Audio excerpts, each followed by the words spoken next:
If you use a computer or mobile device, you probably read hundreds of lines of text every day.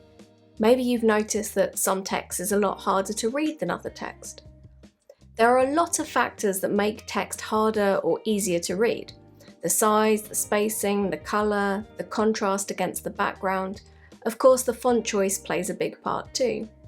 When it comes to designing layouts with text, you should also consider the line length.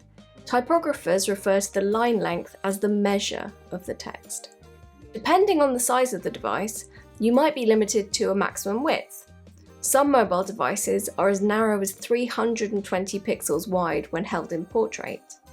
But on wider screens, you have a lot more space to work with, and it might be worth setting a maximum width for your text to maintain a comfortable line length for reading. 60 to 75 characters or 10 to 12 words is widely considered as the ideal length. If you want to set the maximum width for a text box in Penpot, you'll need to set the width in pixels. To work out the correct number of pixels, create a text box containing 66 characters, that's including spaces, and use its width as your maximum width. You can always type the text here. This box contains exactly 66 characters, open bracket, with spaces and symbols, exclamation, close bracket. It really does have 66 characters.